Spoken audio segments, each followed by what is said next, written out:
ભૂલ કરી દીધી છે. રાજા એક પણ પળ ગુમાવ્યા વગર રાણીના ખંડ તરફ ભાગ્યા.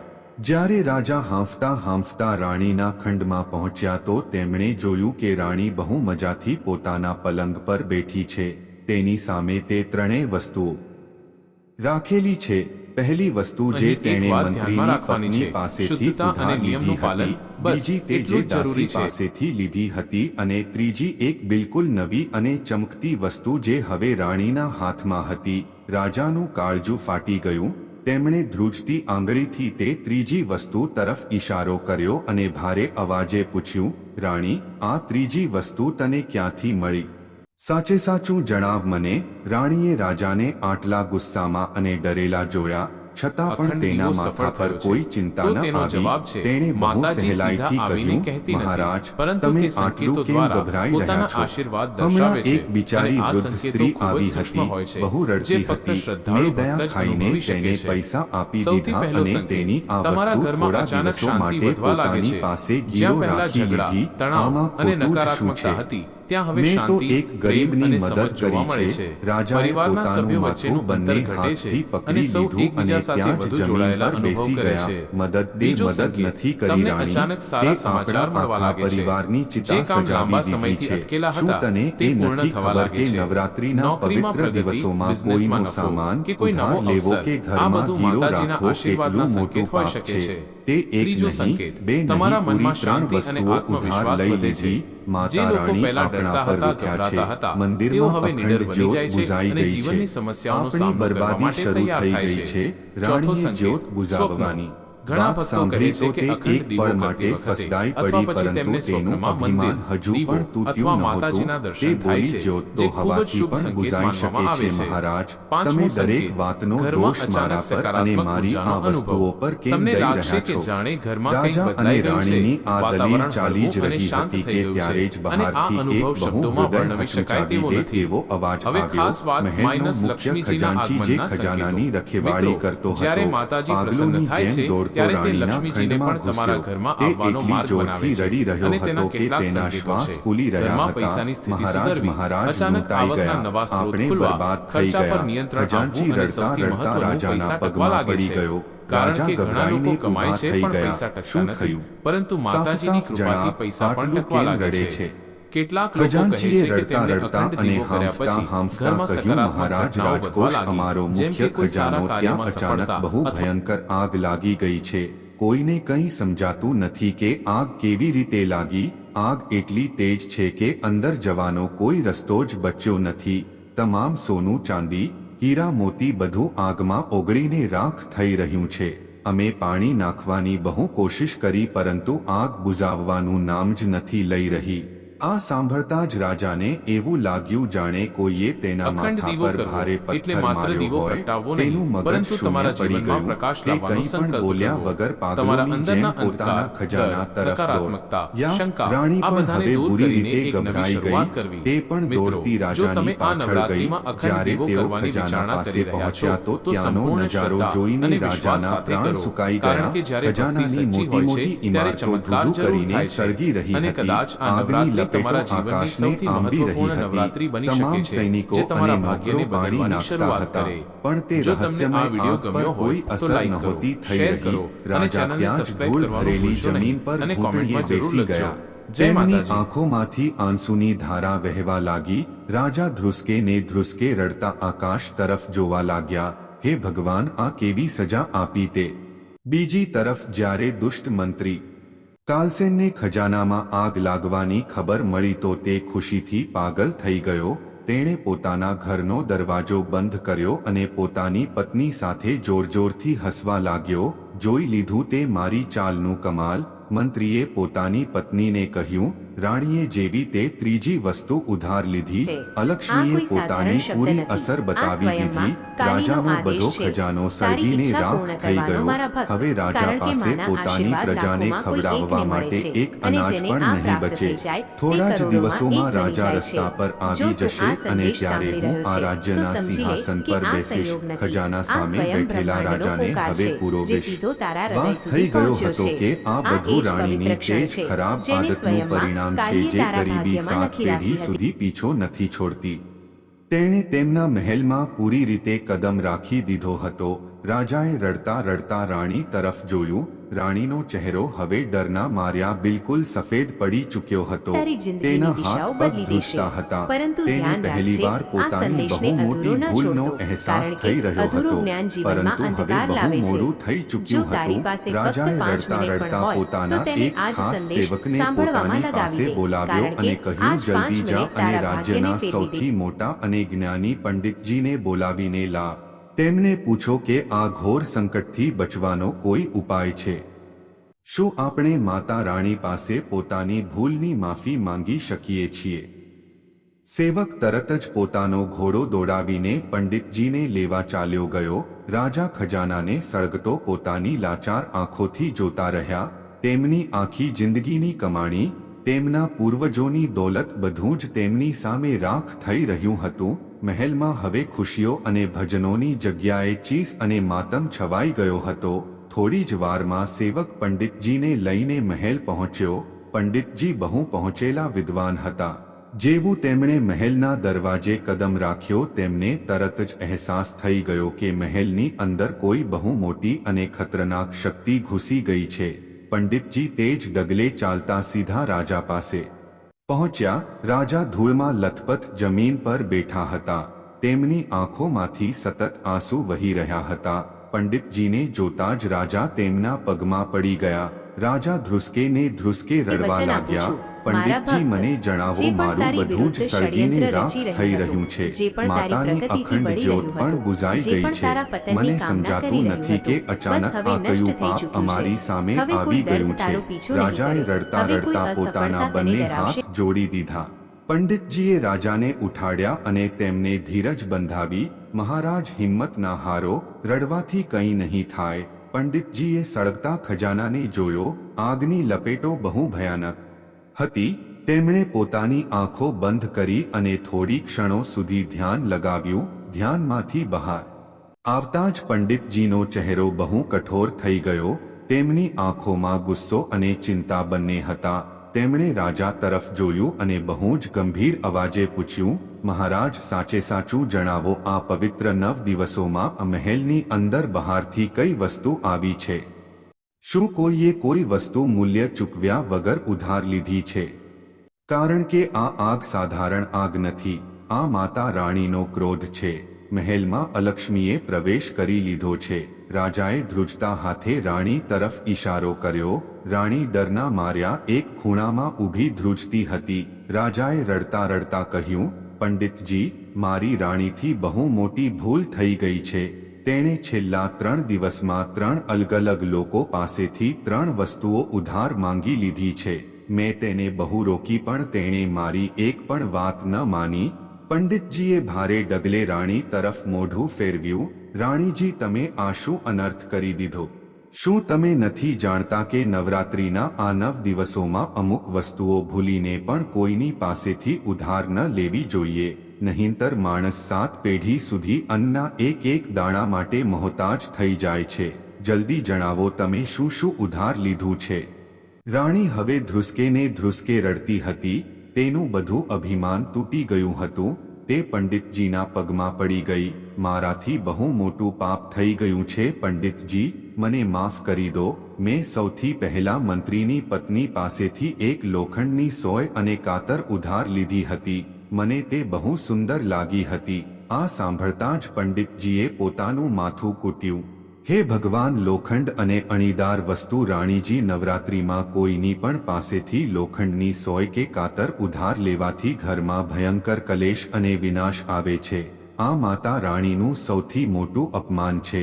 આપે પોતાના જ હાથે પોતાના ઘરમાં કાંટા વાવ્યા છે.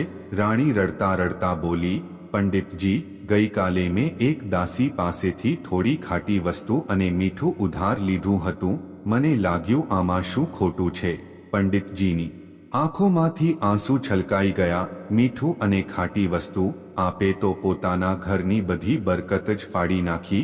રાણીજી, નવરાત્રિમાં જે માણસ બીજા કોઈના ઘરનું મીઠું કે ખાટી વસ્તુ માંગીને લે છે તેના ઘરનું બધું અન્ન અને ધન તે જ સમયે રાખ તારા થઈ આંસુ જાય ક્યારેય છે પણ બેકાર એટલા નથી માટે ગયા. જ તમારા કારણ કે મેં મહેલનો દરેક પવિત્ર વખતે તારો પ્રસાદ પોકાર પણ સાંભળ્યો બગડી છે. ગયો અને હતો હવે એ જ રાજા આ પોકાર બધું તારી સાંભળીને કિસ્મતનો જોર ઉત્તર જોરથી બનીને રડવા લૂંટી રહ્યો લાગ્યા છે. અને આજે એટલા માટે આજે તો પોતાના આણે દિલમાં હદ જ આશાને કરી જીવિત દીધી રાખ. પંડિતજી પોતાની આત્માને આજે શાંત રાખ. મહાઅષ્ટમીના કારણ કે દિવસે આવનારા આણે એક દિવસોમાં ગરીબ તને તે ડોશીનું મળશે, જૂનું જે તે અને માત્ર વાપરેલું મનોમન સામાન ઈચ્છ્યું હતું. ગીરો રાખી હવે તારી લીધું અને તેને જીવનરેખા પર તે સાંજની ચમક સમયે ઉભરી રહી પોતાના છે, જે ખજાનામાંથી માત્ર પૈસા કાળીની આપી કૃપાથી દીધા આવે છે. આ પંડિતજીના ચમક પગ એટલી તેજ લથડવા હશે લાગ્યા કે તારા તે વિરોધીઓ ત્યાં જ પણ પાસે તારી જીત રાખેલા જોઈને એક મૌન થઈ પથ્થર જશે. પર બેસી એટલા ગયા માટે હવે તેમણે તારે ઊંડો કોઈનાથી શ્વાસ ડરવાની લીધો અને આવશ્યકતા બહુ જ નથી. દુઃખી કારણ કે મનથી જે કહ્યું શક્તિ બસ તારી મહારાજ અંદર હવે જાગી બધું ચૂકી છે, ખતમ તે થઈ ગયું પર્વતોને ઝુકાવી શકે મહાષ્ટમીના છે. દિવસે તે તારા સાંજના જીવનની સમયે દરેક પોતાનું અંધારી ધન સુરંગને કોઈને રોશનીથી આપવું અને ભરી શકે છે. બદલામાં અને કોઈનું આ જૂનું રોશની કે હવે વાપરેલું ક્યારેય સામાન બુઝાવાની ઘરમાં નથી. લાવવું મારા સાક્ષાત ભક્ત, તે દરિદ્રતાને જેટલી વાર હાર આમંત્રણ માનવાનું આપવા વિચાર્યું, જેવું છે એટલી જ વાર આજ મેં તે અંદરથી ત્રીજી ઉઠવાની અને તાકાત છેલ્લી આપી. વસ્તુ છે અને જેણે હવે એ જ તમારી તાકાત 7 તારા પેઢી જીવનનું સુધીની સૌથી બરબાદી મોટું લખી હથિયાર દીધી બનવાની છે છે. કારણ કે રાણી જે જોર આવી રહ્યું જોરથી છે, તે છાતી તારી કૂટીને કલ્પનાથી રડવા પણ ક્યાંય લાગી વધારે મોટું, પંડિતજી વધારે કોઈ તો સુંદર ઉપાય અને હશે વધારે સ્થાયી મારી છે. ભૂલની સજા મારા પ્રિય મહારાજ ભક્ત, અને અને મારી હવે પ્રજાને જ્યારે ન તારી મળવા દો કિસ્મતનું પૈડું ફરી મને જે ચૂક્યું છે, ચાહે તે તો આ સજા પરિવર્તન આપી દો માત્ર બહારની પરંતુ મારા પરિસ્થિતિઓમાં ઘરને નહીં થાય. બચાવી લો રાણી પંડિતજીના પગે વળગી પડી પંડિતજીએ બહુ લાચારીથી કહ્યું રાણીજી હવે કોઈ ઉપાય નથી જે તીર કમાનમાંથી નીકળી ગયું તે પાછું આવી શકતું નથી આપે તે ત્રણેય વસ્તુઓ ઉધાર લીધી જે નવરાત્રિમાં પૂરી રીતે વર્જિત છે માતા રાણી તમારા મહેલમાંથી જઈ ચૂક્યા છે હવે આ ખજાનાની આગને દુનિયાનું કોઈ પાણી બુઝાવી શકશે નહીં આ આગ ત્યાં સુધી બળશે જ્યાં સુધી તમારી પાસે એક પણ પૈસો બચશે રાજા બહુ લાચારી અનુભવી રહ્યા હતા તો હવે અમે શું કરીએ પંડિતજી અમે ક્યાં જઈએ પંડિતજીએ કહ્યું મહારાજ તમારે અત્યારે જ મહેલ છોડવો પડશે જો તમે અહીં રોકાયા તો આગ આખા મહેલને પોતાની ઝપેટમાં લઈ લેશે અને તમારા પ્રાણ પણ સંકટમાં આવી જશે માતાનો શ્રાપ લાગી ચૂક્યો છે તમારે બધું જ અહીં છોડીને ખાલી હાથે અહીંથી જવું પડશે આ સાંભળીને રાજા અને રાણીના પગ નીચેથી જમીન સરકી ગઈ મહેલના જેટલા પણ નોકર અને દાસ દાસીઓ ત્યાં ઊભા હતા જોર જોરથી રડવા લાગ્યા કોઈને વિશ્વાસ નહોતો થતો કે એક નાનકડી લાલચના કારણે આટલું મોટું રાજપાટ પળભરમાં ખતમ થઈ જશે રાજાએ પોતાના આંસુ લૂહ્યા તેમણે પોતાની રાણી તરફ જોયું હવે ગુસ્સો કરવાનો કોઈ ફાયદો નહોતો જે થવાનું હતું તે થઈ ચૂક્યું હતું રાજાએ બહુ જ શાંત અને દુઃખી અવાજે કહ્યું ચલો રાણી હવે આ મહેલ આપણો નથી રહ્યો આપણે માતા રાણીને નારાજ કર્યા છે હવે આપણે આની સજા ભોગવવી જ પડશે રાજાએ પોતાના શરીર પરથી બધા રાજસી ઘરેણાં અને મુગટ ઉતારીને ત્યાં જ જમીન પર રાખી દીધા રાણીએ પણ રડતા રડતા પોતાના બધા ઘરેણાં ઉતારી દીધા બંનેએ બહુ જ સાધારણ કપડાં પહેર્યા રાજાએ પોતાની પ્રજા અને સૈનિકો તરફ જોયું અને હાથ જોડીને બોલ્યા મને માફ કરી દેજો મારા ભાગ્યમાં હવે રાજા બનવાનું નથી લખ્યું તમે લોકો પોતાનો જીવ બચાવો અને ક્યાંક સુરક્ષિત જગ્યાએ ચાલ્યા જાઓ આખા રાજ્યમાં કોહરામ મચી ગયો દાસ દાસીઓ રાજાના પગે વળગીને રડવા લાગ્યા મહારાજ અમને છોડીને ન જાઓ અમે તમારા વગર કેવી રીતે રહીશું પરંતુ રાજાએ કોઈનું સાંભળ્યું નહીં તે જાણતા હતા કે હવે તેમનો ખરાબ સમય શરૂ થઈ ચૂક્યો છે રાજા અને રાણી મહેલના મુખ્ય દરવાજાથી બહાર નીકળી આવ્યા તેમની પાછળ આગની લપેટો આખા ખજાનાને બાળીને રાખ કરી રહી હતી દૂર એક ઝાડ પાછળ છુપાયેલો દુષ્ટ મંત્રી કાલસેન આ બધું જોઈ રહ્યો હતો રાજા અને રાણીને ખાલી હાથે અને ફાટેલા કપડામાં મહેલમાંથી બહાર નીકળતા જોઈ તેની ખુશીનો કોઈ પાર ન રહ્યો તેની આંખોમાં લાલચ ચમકી રહી હતી કાલસેને મન જ મન વિચાર્યું આખરે મારી મહેનત રંગ લાવી મૂર્ખ રાણીએ પોતાના જ હાથે પોતાનું ઘર ફૂંકી દીધું હવે કાલ સવાર થતાં જ હું આ ખાલી મહેલ પર કબજો કરી લઈશ અને આખા રાજ્યનો રાજા બની જઈશ રાજા અને રાણી ખુલ્લા પગે રાજ્યની સીમા તરફ ચાલી નીકળ્યા રાત બહુ અંધારી હતી જે રાજા કાલ સુધી સોનાના પલંગ પર સૂતો હતો આજે તેને ચાલવા માટે એક સારી સડક પણ નસીબ નહોતી થઈ રહી રાણીના પગમાં કાંટા ખૂંચી રહ્યા હતા રાણી વારંવાર રડતી અને જમીન પર પડી જતી રાજા રાણીને ઉઠાડતા અને સહારો આપીને આગળ ચાલતા હિંમત રાખો રાણી આજ આપણા કર્મોનું ફળ છે હવે આપણે આને હસીને અને રડીને કાપવું જ પડશે. ચાલતા ચાલતા સવાર થઈ ગઈ. બંને એક બહુ જ ઘટાદાર જંગલમાં પહોંચી ગયા. તેમને બહુ જોરથી ભૂખ અને તરસ લાગી રહી હતી, પરંતુ તેમની પાસે ના તો કોઈ પૈસા હતા અને ના તો કોઈ ઓળખાણ. તેઓ બિલકુલ ભિખારી બની ચૂક્યા હતા. જંગલમાં તેમને એક નાનકડી નદી દેખાઈ. રાજાએ કોઈ રીતે રાણીને નદીના કિનારે બેસાડી. રાજાએ નદીમાંથી ખોબામાં પાણી ભર્યું અને રાણીને પીવડાવ્યું. પાણી પીને રાણીના જીવમાં જીવ આવ્યો. રાણી ધ્રુસકે ને ધ્રુસકે રડવા લાગી. મહારાજ, મને ક્ષમા કરી દો. મારી વજેથી આજે તમારે આ દિવસ જોવા પડી રહ્યા છે. જો મેં બીજાની વસ્તુઓ પર લાલચ ન કરી હોત તો આજે આપણે આપણા મહેલમાં ખુશી ખુશીથી રહી શકતા હોત. રાજાએ રાણીના માથા પર હાથ રાખ્યો અને કહ્યું, જે થઈ ગયું તે ભૂલી જા. હવે આપણે આગળના જીવન વિશે વિચારવું જોઈએ.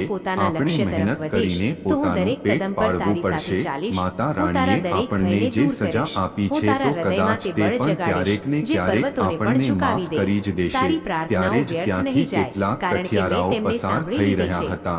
તેમણે રાજા અને રાણીને આટલી ખરાબ હાલતમાં જોયા. તેમના ફાટેલા કપડાં અને થાકેલા ચહેરા જોઈને કઠિયારાઓને તેમના પર બહુ દયા આવી ગઈ. એક કઠિયારાએ પાસે આવીને પૂછ્યું, ભાઈ, તમે લોકો કોણ છો?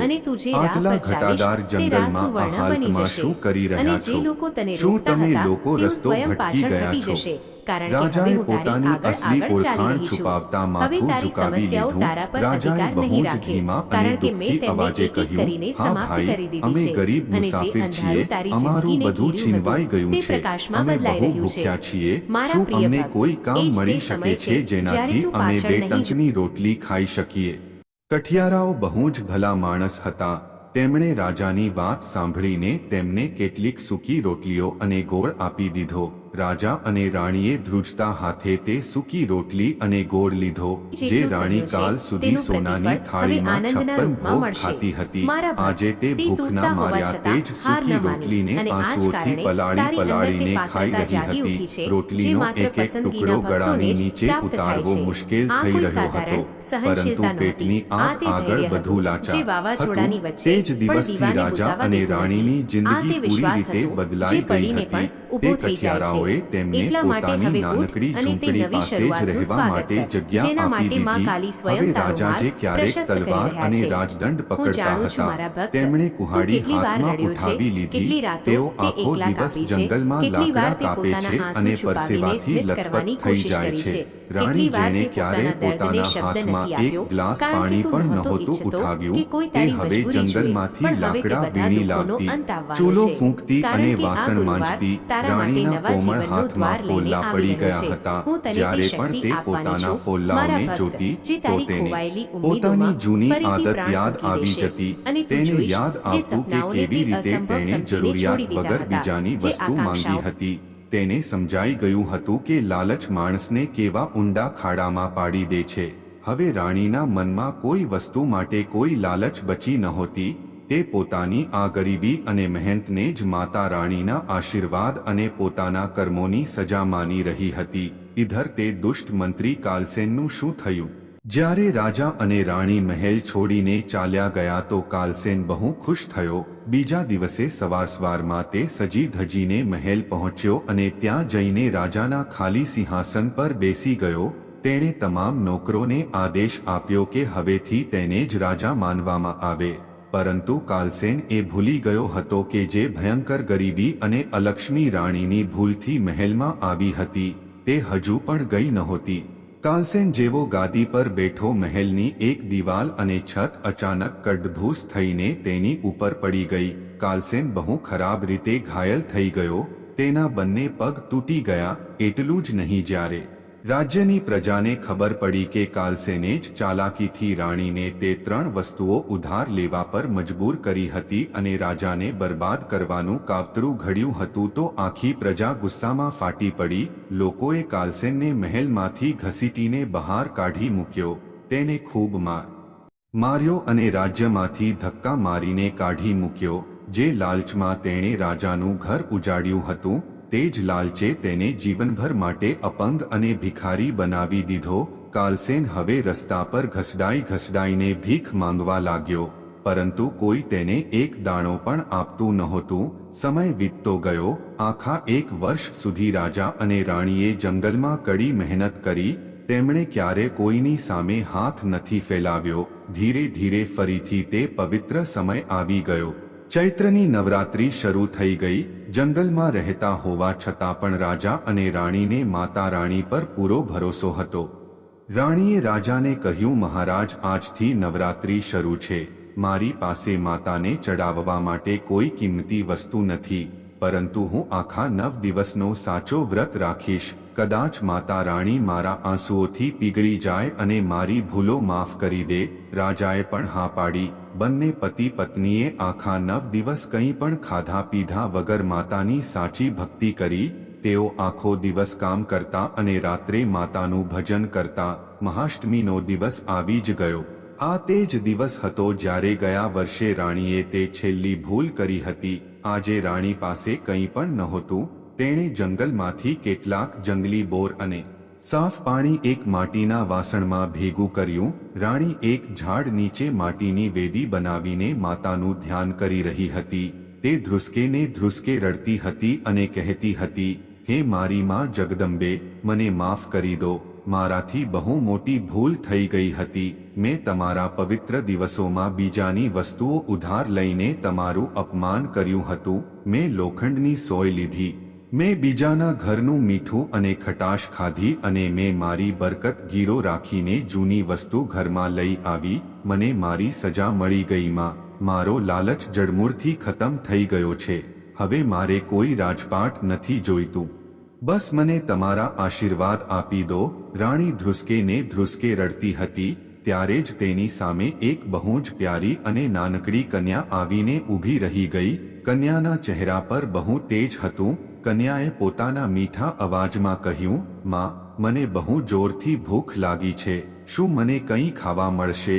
રાણીએ જેવી તે કન્યાને જોઈ, તેના મનમાં મમતા ઉભરાઈ આવી. તેને લાગ્યું જાણે સાક્ષાત માતા રાણી તેની પરીક્ષા લેવા કે તેને દર્શન આપવા આવ્યા છે. રાણીએ તરત જ પોતાના આંસુ લૂહ્યા. તેણે પોતાના ફાટેલા પાલકથી જમીન સાફ કરી અને તે કન્યાને બહુ પ્રેમથી બેસાડી. રાણીએ તે જંગલી બોર અને પાણીનું વાસણ તે કન્યાની સામે રાખી દીધું. બેટા, મારી પાસે તને ખવડાવવા માટે 56 ભોગ તો નથી, બસ આ જંગલી બોર છે. ફળ છે જે મેં મારી મહેનતથી તોડ્યા છે. તું આને જ સ્વીકારી લે. કન્યાએ હસતા હસતા તે ફળ ખાધા અને પાણી પીધું. ફળ ખાતા જ કન્યાનું રૂપ અચાનક બહુ મોટું અને ચમકીલું થઈ ગયું. જોતજોતામાં તે નાનકડી કન્યાની જગ્યાએ સાક્ષાતમાં અંબે સિંહ પર સવાર થઈને પ્રગટ થઈ ગયા. માતાના દર્શન થતાં જ રાજા અને રાણી ખુશી અને ભક્તિના માર્યા માતાના ચરણોમાં પડી ગયા. માતા રાણીએ હસતા હસતા કહ્યું, ઉઠો બેટી, હું તમારી સાચી ભક્તિ અને પશ્ચાતાપથી બહુ પ્રસન્ન છું. તમે તમારી ભૂલની જે સજા કાપી છે તેનાથી તમારા બધા પાપ ધોવાઈ ગયા છે. તમારું અભિમાન અને લાલચ હવે પૂરી રીતે ખતમ થઈ ચૂક્યા છે. તમે તમારી મહેનતની કમાણીથી મને આ બોર ખવડાવ્યા છે. તે મને તમારા તે સોના ચાંદીના પ્રસાદ કરતાં પણ વધારે મીઠા લાગ્યા. માતા રાણીએ આગળ કહ્યું, હવે તમારી પરીક્ષાની ઘડી સમાપ્ત થઈ. જાઓ, તમારું રાજપાટ તમને પાછું મળી જશે. પરંતુ દુનિયાને આ શીખ હંમેશા યાદ રહેશે કે નવરાત્રિના પવિત્ર દિવસોમાં ક્યારે પણ કોઈની પાસેથી લોખંડ કે ધારદાર વસ્તુઓ, મીઠું કે ખાટી વસ્તુઓ ઉધાર ન લેવી જોઈએ અને ના તો સાંજના સમયે પોતાનું ધન કોઈને આપીને કોઈ જૂનું કે વાપરેલું સામાન ઘરમાં લાવવું જોઈએ. જે આવું કરે છે તેના ઘરમાં મારી બહેન અલક્ષ્મી એટલે કે ગરીબી ક્યારેય જતી નથી. આટલું કહીને માતા રાણીએ તેમને આશીર્વાદ આપ્યા અને અંતર્ધ્યાન થઈ ગયા. બીજી જ પળે એક ચમત્કાર થયો. રાજ્યના કેટલાક નેક મંત્રી અને સેનાપતિ જે રાજાને આખા 1 વર્ષથી શોધી રહ્યા હતા તેઓ તે જ જંગલમાં આવી પહોંચ્યા. તેમણે રાજા અને રાણીને જોયા તો ખુશીથી રડી પડ્યા. મંત્રીએ હાથ જોડીને કહ્યું, મહારાજ, ચાલો પાછા પોતાના મહેલમાં. દુષ્ટ કાલસેન પોતાના પાપોની સજા ભોગવી રહ્યો છે. મહારાજ, મહેલની આગ હવે શાંત થઈ ગઈ છે અને તમારા વગર આખી પ્રજા અનાથ થઈ ગઈ હતી. અમને તમારી બહુ જરૂર છે. રાજા અને રાણીએ ભગવાનનો આભાર માન્યો. તેઓ તે કઠિયારાઓને ગળે મળ્યા અને તેમને પોતાની સાથે મહેલ લઈ જવાનો નિર્ણય કર્યો. જ્યારે રાજા અને રાણી પાછા પોતાના રાજ્ય પહોંચ્યા તો પ્રજાએ ઢોલ નગારા સાથે તેમનું જોરદાર સ્વાગત કર્યું. મહેલ હવે ફરીથી ખુશીઓથી ભરાઈ ગયો હતો. રાજાનો ખજાનો માતા રાણીની કૃપાથી ફરીથી ભરાઈ ગયો. પરંતુ હવે આ વખતે કંઈક બદલાઈ ચૂક્યું હતું. રાણી હવે બિલકુલ અલગ માણસ બની ગઈ હતી. તેણે પોતાના આખા જીવનમાં ફરી ક્યારે કોઈની એક સોય પણ ઉધાર ન માંગી. તે પોતાની સાદગી, દાન, પુણ્ય અને દયાળુતા માટે આખા રાજ્યમાં જાણીતી થઈ ગઈ. ભક્તો, આ તો હતી તે વાર્તા જે આપણને આ શીખ આપે છે કે લાલચ બુરી બલા છે. ખાસ કરીને નવરાત્રિના પવિત્ર 9 દિવસોમાં આપણે પૂર્ણ રૂપે પોતાની ઈચ્છાઓ પર કાબૂ રાખવો જોઈએ અને બતાવેલી તે 3 વસ્તુઓને ક્યારે કોઈની પાસેથી ઉધાર ન લેવી જોઈએ. ઘરની બરકત આપણી પોતાની મહેનત, ઈમાનદારી અને સંતોષમાં જ છુપાયેલી હોય છે. મિત્રો, જો આ જ્ઞાનવર્ધક વાર્તા તમને પસંદ આવી હોય તો વિડીયોને લાઈક કરજો, ચેનલને સબસ્ક્રાઇબ કરીને નોટિફિકેશન ઓવર પર ક્લિક કરજો. હવે પ્રેમથી બોલો, જય માતાજી.